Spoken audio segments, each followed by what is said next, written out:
मित्रों, आज एक विशेष कार्यक्रम की लॉन्चिंग उसके नाते से आपके साथ रूबरू हो रहा हूं मैं। आपको जैसे मालूम है, हमने एक कार्यक्रम शुरू किया था, परिवार पहचान पत्र, जिसकी सर्वदूर उत्सुकता भी है, जानकारियां भी लोग ले रहे हैं, जिनको पता लग रहा है उसकी सराहना भी कर रहे हैं कि हरियाणा के हर परिवार का जो डाटा है वो हम योजनाओं को, लोगों के हित के लिए जो भी योजनाएं बनती हैं उन योजनाओं को बनाने के लिए उसका उपयोग करेंगे और हर किसी की आवश्यकताएं, हर किसी की क्षमताएं, आवश्यकताओं की पूर्ति के लिए सरकार योजनाएं बनाएगी और क्षमताओं का उपयोग कैसे किया जाए इसकी भी हम योजना बनाएंगे। प्रधानमंत्री जी ने ये कहा कि सबका साथ, सबका विकास, सबका विश्वास और सबका प्रयास, उसी के अंतर्गत ये सब योजनाएं हैं। तो अभी जो उसमें एक योजना जो हमने घोषित की है, मुख्यमंत्री अंत्योदय परिवार उत्थान योजना, उसका हेतु ये है कि अपने समाज के जो परिवार कम आय वर्ग के हैं, जिनको हम सामान्यतः भाषा बोलते हैं वो गरीबी रेखा के नीचे हैं, ऐसे परिवारों की आय के साधन कैसे बढ़ाए जाए। क्योंकि नौकरियों के बारे में हमको सबको विदित है कि हर किसी को नौकरी उपलब्ध कराना ये शायद कठिन काम होता है। उसमें जो सिस्टम से आएंगे उनको नौकरी मिलेगी, लेकिन जो रह जाते हैं उनको भी परिवार में कम से कम इतनी आय अवश्य हो जाए कि वो अपना जीवन यापन ठीक से कर सकें। हमने जो सर्वे कराया है उस सर्वे में 50,000 रुपया वार्षिक आय से भी नीचे के परिवार हैं, 1 लाख रुपया वार्षिक आय के भी नीचे के परिवार हैं।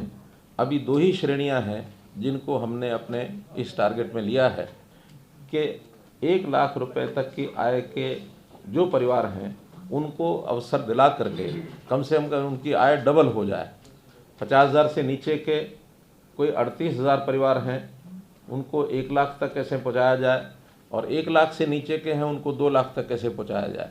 अर्थात हमारा जो 1,80,000 रुपये का ऑर्बिट है उससे पार किया जाए, बाहर किया जाए। उनको हम फिर बीपीएल ना कह करके उनको उससे ऊपर की लाइन पर ले जाएंगे। तो इसमें विभिन्न बैठकें हमारी हुई हैं, विभागों के साथ जो योजनाएं चल रही हैं उसकी समीक्षा की गई है, कितना लाभ लोग ले रहे हैं। लेकिन ध्यान में आया कि लोग लाभ नहीं ले पा रहे हैं, या तो उनको जानकारी नहीं मिलती या उनको उन योजनाओं को लेने में कठिनाई आती है। ऐसे ही बहुत स्कीम्स ऐसी हैं जो बैंकों से लोन भी लिए जा सकते हैं अपने व्यवसाय को बढ़ाने के लिए, वहाँ भी कुछ कठिनाइयाँ उनको आती हैं। तो हमने एक कंबाइंड एफर्ट, चाहे बैंक हैं, चाहे फाइनेंशियल यानी सर्विसेज देने वाले और संस्थान हैं, या हरियाणा की सरकार की स्कीमें हैं, केंद्र सरकार की स्कीमें हैं, या फिर व्यक्ति अपनी योजना से भी कोई नया काम करना चाहता है, उसका अपना अनुभव है, एक्सपीरियंस है, ट्रेनिंग है, कोई भी काम वो करे, उसको कोई रिसोर्सेज की कठिनाई उसको ना आए। तो ऐसा एक सामूहिक प्रयास करने के बाद ऐसे सब लोगों को हम इनवाइट कर रहे हैं। उनकी सूचियां बन चुकी हैं। लगभग 1 लाख तक के जो परिवार जिनकी आय कम है उसमें हमारे पोर्टल के हिसाब से तो 3.25 लाख परिवार ऐसे हैं, लेकिन हम अभी 1.5 लाख परिवार उनमें से बुला करके और व्यक्तिगत उनका जानकारियाँ उनसे लेना, उनका इंटरव्यू लेना, कौन सी वो व्यवस्था का यानी योजना का लाभ उठाना चाहते हैं, कोई उनकी अपनी स्कीम है।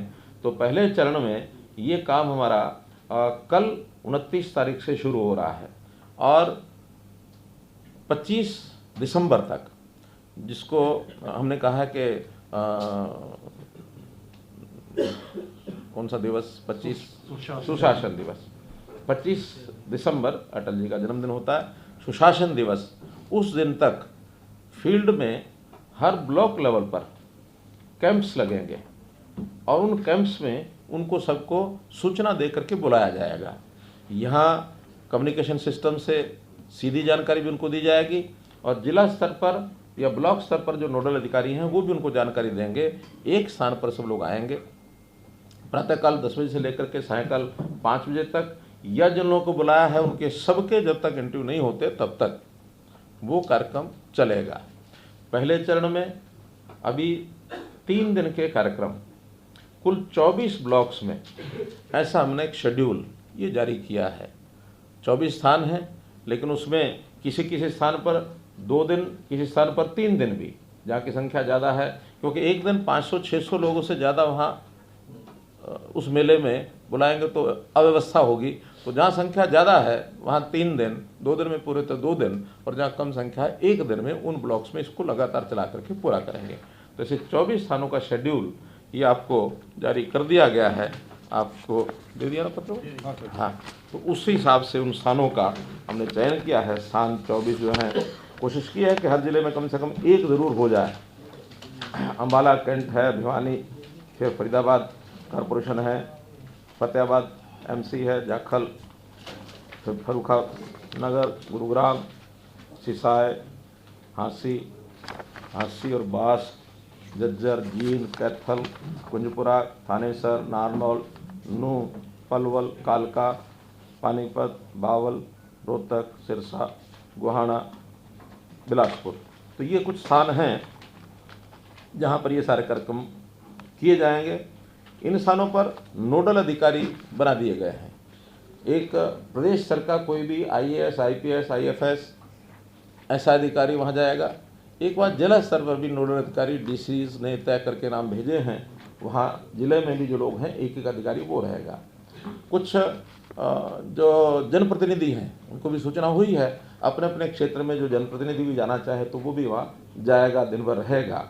सोशल वर्कर, सोशल संस्थाएं जो इन कामों में सहयोग कर सकती हैं, ऐसी भी सूचना उनको दी गई है, वो भी ले जा करके कोई योजना में, क्योंकि जिस प्रकार के लोग आएंगे कई बार अपनी बात को ठीक से वो एक्सप्रेस नहीं कर पाते हैं, पढ़ाई लिखाई भी कम है, उनको योजनाओं का पता भी नहीं है, तो ऐसी सारी योजनाओं की सहायता करने के लिए इस प्रकार के सब लोग वहाँ उपस्थित रहेंगे।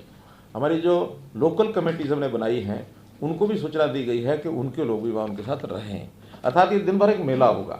भले लाभार्थी यानी अपेक्षित जो हैं वो तो 500-600 ही हैं, लेकिन उनके साथ आने वाले लोग, सामाजिक कार्यकर्ता, फिर ये सेटअप के जो लोग हैं, कुल मिलाकर के शायद 500 के अगर जगह 1000 भी आ सकते हैं। तो दिन भर वो एक मेला टाइप ये कार्यक्रम होगा।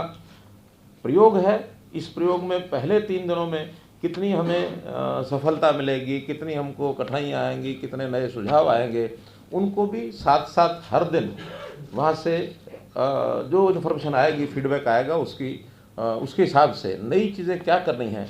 तो इस 3 दिन के बाद नया शेड्यूल 1-2 दिन का गैप डाल करके फिर जारी किया जाएगा, ताकि इन सब को हम 25 दिसंबर तक पूरा कर सकें।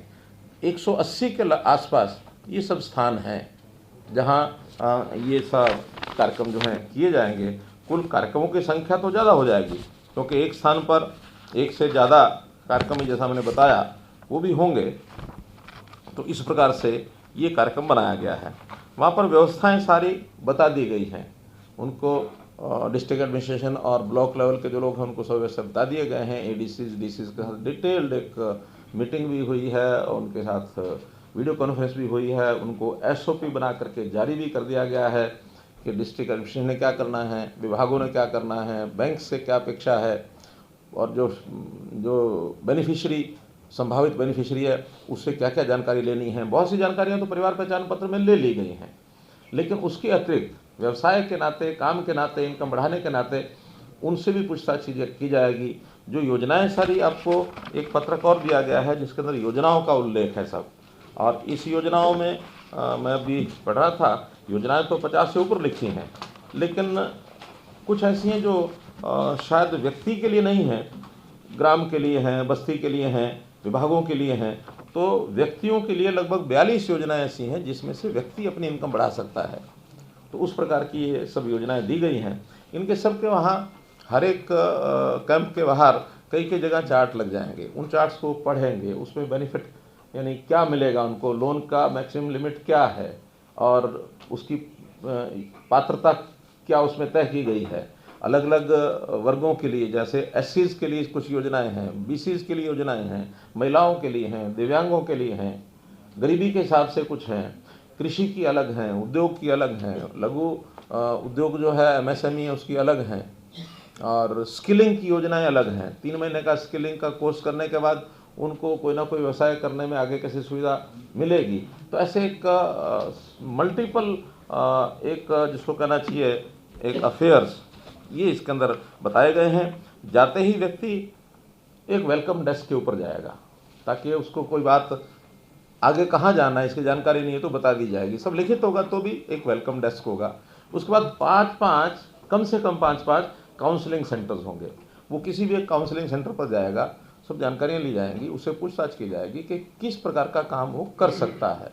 कोई व्यक्ति खेती से जुड़ा कर सकता है, कोई पशुपालन की दृष्टि से कर सकता है, कोई मशरूम के नाते से कर सकता है, कोई दुकान बना सकता है, कोई सरकारी योजनाओं में योजना उसका लाभ उठा सकता है। तो उसी हिसाब से उन काउंटर्स पर भेजा जाएगा। उन काउंटर्स पर डिटेल्ड 5-6 लोग रहेंगे, डिटेल्ड एक जानकारी उससे लेकर के उसको रिकमेंड किया जाएगा कि हाँ ये काम ये कर सकता है। एक की बजाय 1, 2, 3 भी बताए जा सकते हैं, इन 3 में से भी कोई कर सकता है। वो फिर बैंक्स के काउंटर्स होंगे। उन बैंक के नोडल जो बैंक होंगे उस क्षेत्र के, कहीं 5 हैं कहीं 6 हैं, ऐसे बैंक्स के सबके अपने अपने काउंटर होंगे। वो फिर बारी बारी से उनको भेजेंगे। अगर उस सामने वाले का कहीं बैंक अकाउंट है तो उस पर भेजा जाएगा, नहीं है तो किसी को भी काउंटर पर भेजा जाएगा। वो बैंक वाला उस सारे पत्रक को देख करके, और बैंक्स को हमने कहा है कि जहाँ कोई गारंटी की ज़रूरत नहीं है तो कोई गारंटी आपने पूछनी नहीं है। बहुत सी योजनाएं ऐसी हैं केंद्र सरकार की ओर से तय की गई हैं, बैंकों ने मानी हुई हैं कि इसकी कोई हमने कोलेटरल नहीं लेना, गारंटी नहीं लेनी है। केवल उसकी योग्यता ठीक होनी चाहिए, वो काम ठीक प्रकार से कर सकता है, ताकि एक विश्वास है कि वो अर्न करेगा और बैंक को वापस करेगा। अगर उसमें इतनी योग्यता ही नहीं है तो शायद बैंक वाले उसको रिफ्यूज़ करते हैं। लेकिन वो सारा काम चूँकि हमारे डिपार्टमेंट सब उसमें जुड़े हैं, उसकी काउंसलिंग कर रहे हैं, और इतनी छलनी जो सारे सिस्टम के अंदर से निकाली जाएगी उस सारे विषय को, तो बैंक्स को सुविधा हो जाएगी। फिर बैंक्स को हमने कहा कि नहीं, जो हमने तय किया है या जो हमने रिकमेंड किया है उसमें से कोई ना कोई एक काम का लोन आपने देना ही है। कुछ स्कीम्स ऐसी हैं, नई स्कीम्स मानो बन सकती होंगी, तो उसका अगर बैंक्स की ज़रूरत होगी तो उसका जो गारंटी है, बैंक गारंटी, वो यानी गवर्नमेंट गारंटी देगी, ताकि कल को डिफ़ॉल्ट हो जाता है कोई एनपीए ना हो, ताकि वो गवर्नमेंट की ओर से भी दिया जा सकता है। गवर्नमेंट के पास बहुत सी स्कीम्स ऐसी होती हैं जो हम ग्रांट भी देते हैं। तो हम ये सारी चीज़ें उसमें सब करने के बाद और उनको वहाँ भेजेंगे। दिन भर का ये मेला चलेगा। हर 2-2 घंटे के लिए एक उनके स्लॉट बना करके सूचना दी गई है। अगर मैंने 500 लोग बुलाए हैं तो 2 घंटे में मानो 250 लोग बुलाए या 100 लोग बुलाए, अगले 2 घंटे में 100 नहीं, मानो 4 स्लॉट बनाए होंगे तो 180 के लगभग दिए हमने। तो उस हिसाब से 3 बजे तक का समय दिया ताकि 5 बजे तक समाप्त हो जाए। ऐसे 2-2 घंटे के स्लॉट बना के दिए हैं। अब ये सारी प्रक्रिया होने के बाद में जाते समय एक काउंटर और रखा हमने फॉर्म जमा कराने का। एक फॉर्म रहेगा इसके साथ, वो फॉर्म सब जगह अपने अपने कमेंट्स सबने लिखने हैं, लिख करके बैंक वाले भी लिखेंगे, और लास्ट में जो उसका फॉर्म जमा कराने का काउंटर, क्या नाम दिया उसका, फॉर्म सबमिशन डेस्क, वहाँ वो सबमिशन करेगा, अपने साइन करेगा और चला जाएगा। इन सब का विश्लेषण करने के बाद बैंक्स के लोग, कुछ उनकी फॉर्मेलिटी होती हैं, जैसे तो सिबिल, बैंक के लोग उसको चेक करते हैं कि क्या इस व्यक्ति ने पहले तो कोई लोन नहीं लिया हुआ, उसमें डिफ़ॉल्टर तो नहीं है, बड़ा डिफ़ॉल्टर भी हो सकता है, छोटा भी हो सकता है, वो तो जानकारियाँ बैंक के सिविल से सिस्टम से मिलेंगी, उसको वो चेक करेंगे। अगर उसमें कोई छोटा मोटा फॉल्ट है तो कल को सरकार को कोई योजना बनानी होगा, बनाएंगे। लेकिन ये सब अगले 10 दिन तक बैंक की प्रोसेस चला करके उसमें निर्णय लेकर के, जब ये 25 तारीख तक कंप्लीट हो जाएगा सब, तो जनवरी में इनके सबके सेकंड कैंप लगेंगे, और सेकंड कैंप में जिनके लोन सैंक्शन उनको लोन दे दिया जाएगा, जिनकी कठिनाई होगी उस कठिनाई को दूर करने की कोई स्कीम सरकार को बनानी होगी वो बनाएंगे, या कोई नई योजना अगले को देनी होगी। कोई मानो लगता है हमें भी इसको लोन देने की बजाय इसको तो कोई छोटा काम किसी प्राइवेट इंडस्ट्री के साथ ही लग करके काम कर सकता है, इसको सैलरी मिल जाए, या इसको अनपढ़ ही है, बिल्कुल मजदूरी का ही काम कर सकता, तो मनरेगा का अंदर काम उसको दिलाया जा सकता है।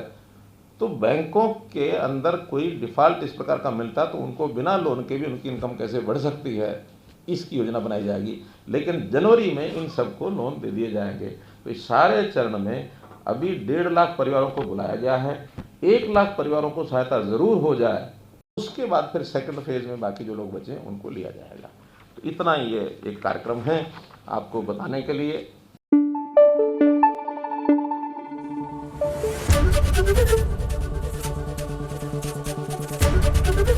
एबीपी न्यूज आपको रखे आगे।